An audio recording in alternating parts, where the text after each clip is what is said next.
Hi, I'm Chad Berry. Welcome back. Today I'm going to talk about 5 things you can do to start taking better photos.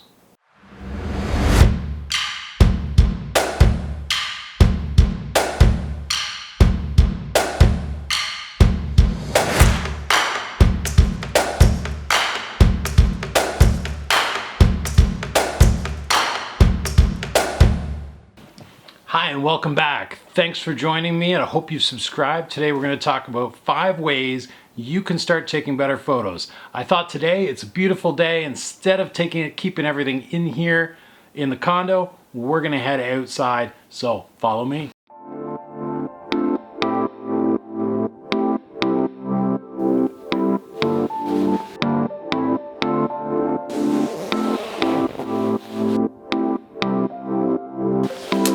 Got my Canon 5D4. Let's go.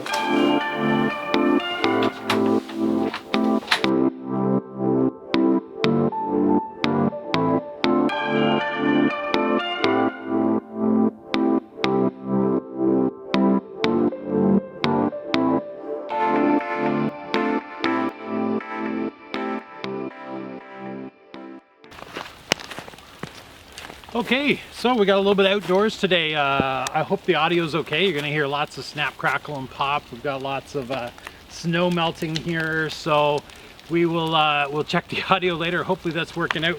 But we said we're going to talk about 5 things to improve your photos. So number 1, first of all, get out of auto. If you're shooting in auto, you need to get out. Shooting in auto is like riding a bike with your training wheels. If you never take the training wheels off, you're never going to move on.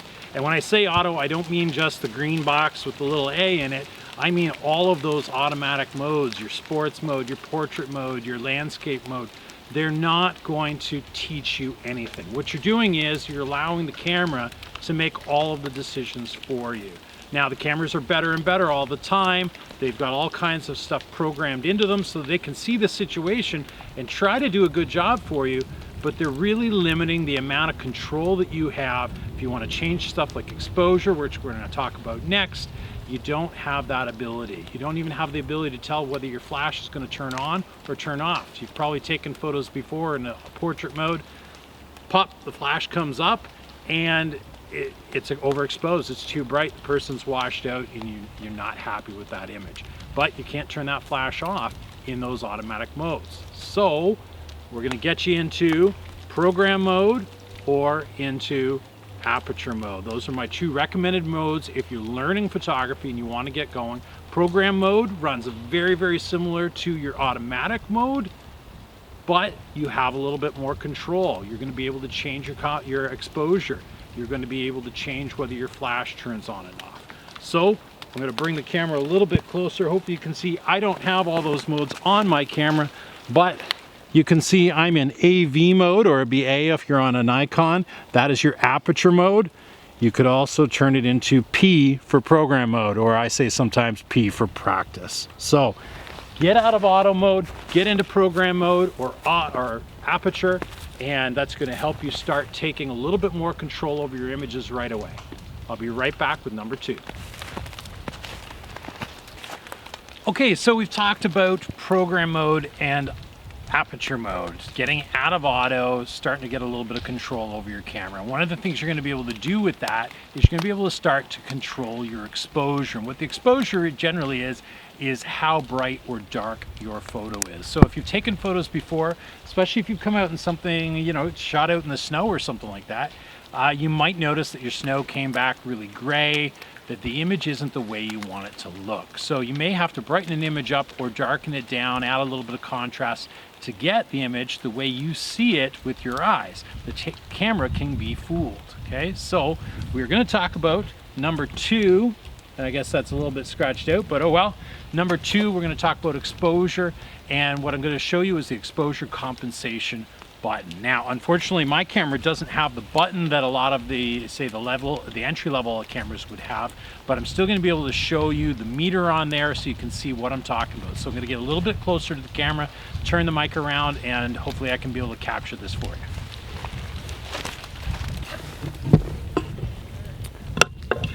Okay, so hopefully you can see the screen there. I know there's a little bit of a reflection, but you can see in the upper hand, left-hand corner there, I've got AV. That's telling me what the mode is.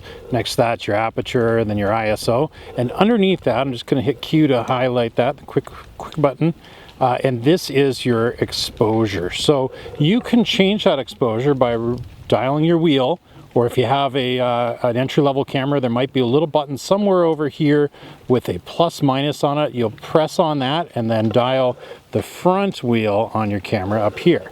So what this is doing is, if you push it a little bit to one side, say I'm going over 2, it's going to try to make the image brighter. If I go back the other direction, it's going to try to make the image darker. So if I turn this on to live view here and just show you the screen, you can see I still have that set up in my bottom corner there. And if I start my exposure and start to brighten it, you can see I can make that image a lot brighter, or I can make that a lot darker. And in a scene like this with a whole lot of white in it, you might see the image being a little bit dark. You might want to brighten that up by maybe 1/3 or 2/3 of a stop to get a better image. So that's what exposure compensation is about. You might want to make things darker to add a little bit of mood. You might want to make a little bit brighter if you're doing a shot with a bride and groom or something like that. You've got a bride with a lot of white on. We're going to do a full video on exposure compensation at another time, but this gives you a little bit of an intro. We're heading on to number 3. All right, number 3. Now, first thing you're going to notice is, where'd all my snow go?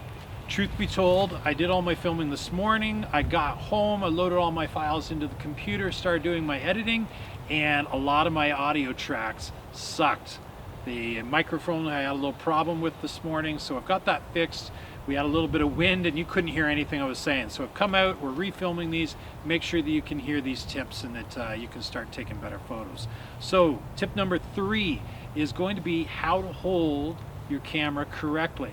Now, it seems like a simple thing, and it is, but a lot of people do things wrong. And there's a couple telltale signs that I hear complaints coming back from students where I can identify right away it may be an issue with the way they're holding the camera.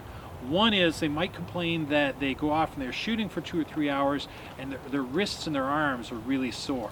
That usually means, well, it could mean that they're carrying a camera that's way too heavy for them, but it usually means that they're doing something wrong with the way they're holding the camera. So we're going to correct that.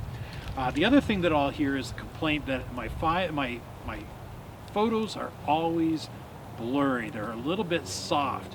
I know I hit the focus, it should be tack sharp, I've got a great lens, but I still get blurry images. So a lot of times that comes from camera shake. And while your camera or your lens often has technology in it, image stabilization, to fix some of that, it really starts with the way that you hold that camera. So we're going to make sure you're doing this correctly. So first, let's talk about a couple ways I see people doing it incorrectly, okay? And then we're going to show you how to fix it. So first one I see a lot of is they holding the camera with a death grip with their right hand, okay?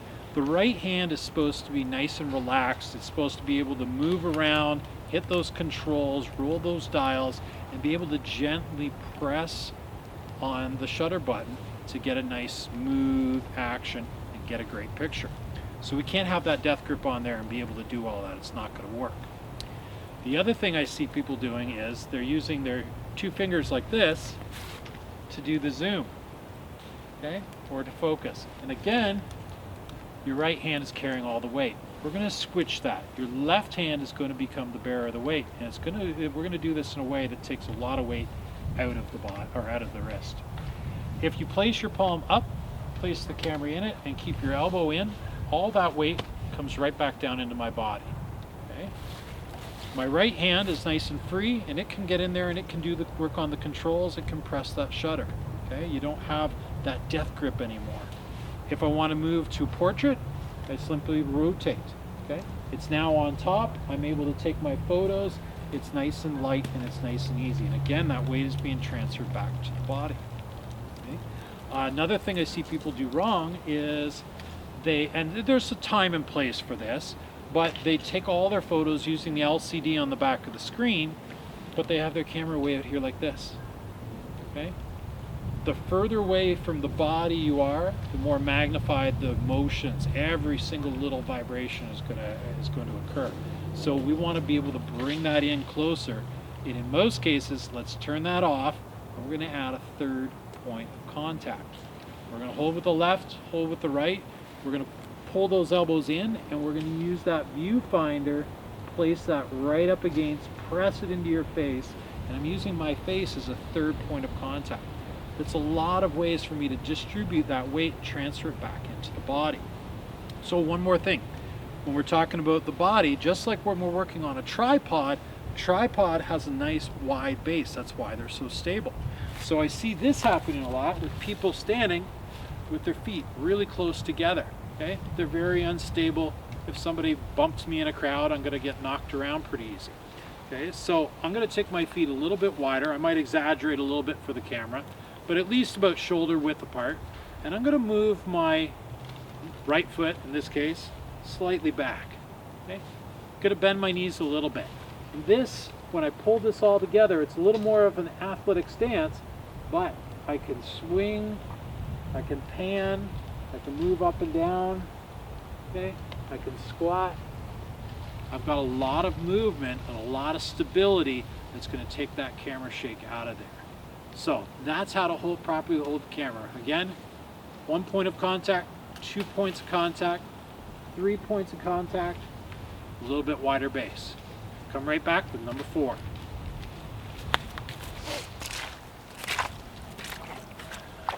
Okay, so number 4, the fourth tip I want to discuss is composition.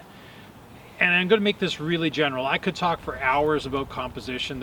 We will do some videos on composition in the future, but there's so much content to be able to cover. So I'm going to make one suggestion today that will help you start changing the way you look at the way you take your photos. And that is, try not to put everything right here in the center. It's something that happens to everybody when you're first starting. Everybody, you're taking a portrait of a friend, you see a fox go by, everything ends up dead center in the middle of your photo. And you can change your composition up really quickly and maybe add a little bit of interest simply by moving the subject to one side or to the other.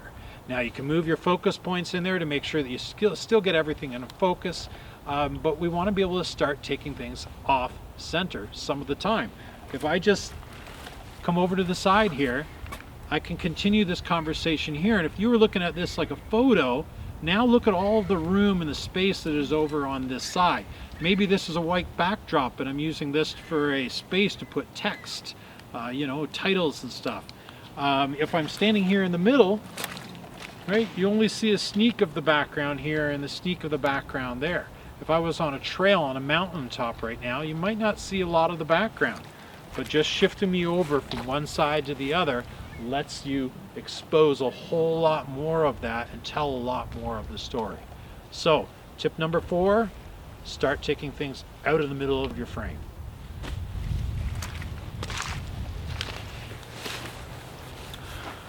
Okay, number 5 and our final tip for today is more of a suggestion, and this is not a technique, and that is you need to be taking photos all of the time. Okay? They say the first 10,000 photos that you take are going to be your worst, and I truly believe that. I see from my work, looking back at my work year after year after year, even from the beginning of the season to the end of the season, I might take 100,000 photos a year, and you see the changes in the way that you take your photos and the skill level and your abilities as you move on. You start to look at things differently. You learn new techniques, and if you're doing practice on a regular basis and you're doing deliberate practice, not just taking a shot to take a shot, but thinking about things like your composition, like your exposure. Am I going to introduce some lighting? Am I going to use flash? Am I doing long exposures? Am I using filters?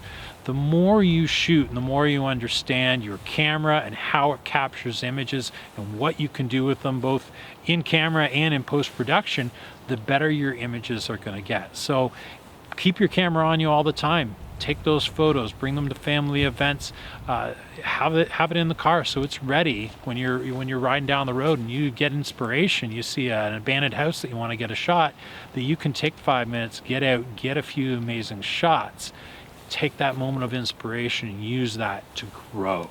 So my number 5 is get shooting all the time. I want you to thank you so much for joining me this week. I hope that you subscribe on the link below, and we're going to see you again next week.